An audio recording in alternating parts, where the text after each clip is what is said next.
Novar Flip, how you doing today, bruv? You good? All good, brother, all good.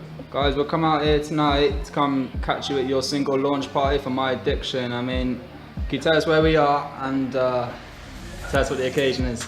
We're at the Tone Coffee Shop in Finsbury Park. I think it's 176 Blackstock Road. It's only a pop-up shop here at the moment actually, but Tony, a guy called Tony runs this shop. It's hip-hop vibes and the best coffee in the ends. And it's a vibe though. We've been getting it together here and having some debates with me and Dutty and Blackstock and Michael Parkinson.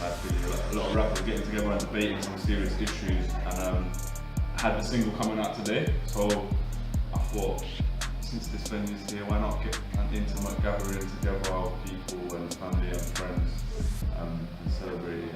And I also dropped a single today on the day that marks me being 1 year sober. Stop drinking, so it's just a nice vibe to get people together. Alright, so we come out here and we caught yourself perform. You had a couple other guys performing support. Can you tell us some of your highlights of tonight? I think seeing Ruthless again, I haven't seen him for so long, like he's a good friend of mine. I heard that him to come out and perform, and it's just good to see him back in his element, doing his thing, man. Obviously, all that. A highlight definitely of the performances also was Tony D and Locksmith, because there was only one mic in here. The element of the night was kind of taking it back to the old real open mic sessions, just in the shop vibe. So there was only one mic, but they got a bit where they were jumping off. So we just turned the beat down a little, and they done it no mic, like Rego, and just gave a sick performance, like in the middle of the thing. That was a sick vibe. And then obviously getting on and doing my own thing and showing it on the song. So is the album called My Addiction? Is that the single? That's the single. The single's called My Addiction. I was going to possibly extend the single My Addiction to a My Addiction EP. It may still happen, like with a remix and 2 other songs that relate to that topic. But the album's called Damage. That's one song on there. It's kind of an introduction to the new kind of sound for me.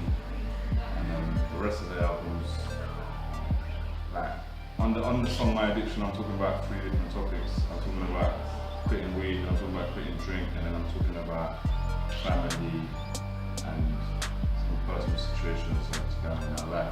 The rest of the album kind of relates to that purpose. Alright mate, can you tell us how many tracks you have coming for this album? Tracks for the album, there's 11. Maybe a 12 with a bonus track, a couple bonus tracks in there, but the actual album track list in itself is 11 tracks. I recorded it in about 4 or 5 weeks, almost a year ago, after I first stopped drinking, and I did the whole album in them 4 weeks, and just sitting in front of the microphone with a laptop, nobody else in the room, and I was just experimenting with singing a bit more than rapping and messing with auto-tune and different sounds and just seeing what I would create. I would have never made this music if I wasn't literally just sitting on my own and just able to experiment. And I wasn't going through the things I was going through in my life at the time that kind of inspired it. It's changed, like since then, we had them 11 tracks a year ago. We spent this year working on those tracks and perfecting them and making them like perfect. I've been working with Dutty, who was DJing for me today. He produced My Addiction, and he's been helping me mix and master the whole album and produce, like even stuff other people produce. We've got Show and Prove on there, we've got Danny Bones. But it's mostly those 3 and me myself.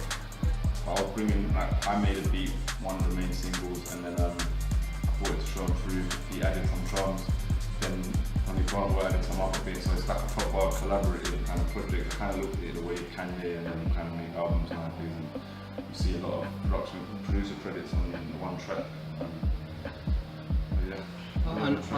I know you want to take your time with this. Can you give us any insight when we can expect this album to drop though? I've got no idea, man. I'm taking it one single at a time, see how this single goes and what the reception of it is, and then I'll follow it with the next one. Ideally, I wanted it to be out by the end of the year. The main single I wanted to drop was called Have It All.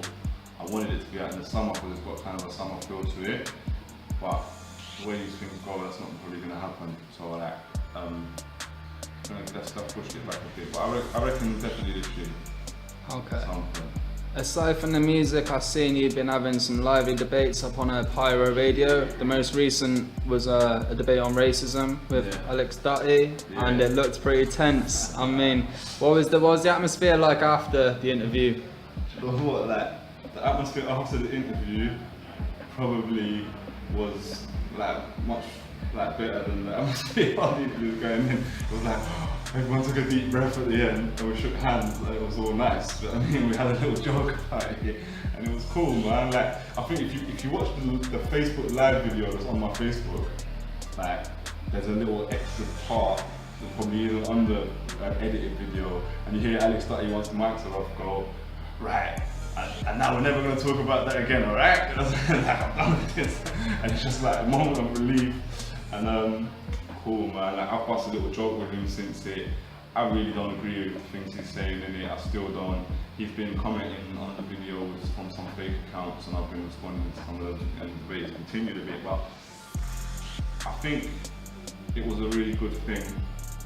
People know that we had a huge argument about this a year and a half ago, and I think it was good for us to come together and do that. I even had like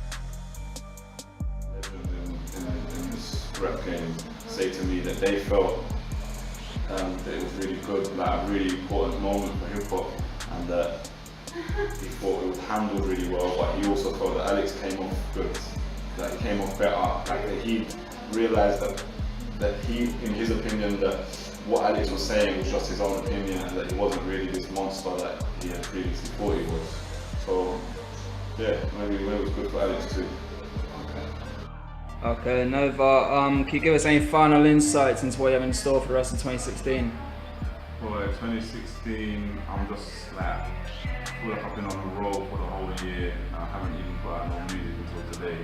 So you can expect more music, more different music, hopefully an album, and you can expect lots more controversy and trouble. Follow me on Facebook, man. I've got like, to get the Facebook fan pages, go to facebook.com/NOVAR, without the flip on it, just NOVAR. That's my personal Facebook. I can't accept friends on it, but you can still follow it. And like, it's always kicking off, like debates are always kicking off on their arguments, all kind of stuff. Like important like conversations about important issues such as racism in hip hop and sexism in hip hop. So I'm going to continue to like challenge these things. I'm going to continue to do it on the radio show with Jazz Kahina and Big Ben, first and third Friday of every month, 9 to 11 PM on pyroradio.com. And I'm going to continue to do it online, and I'm going to continue to pull up individuals when I see them stepping out of line as well. And I mean, if they want to go at it, we can go at it until we hate each other and then come back on the show and then we shake hands and all that. I mean, so let's go. Novar Flip, thank you very much for your time, bro. Thank you. Much appreciated.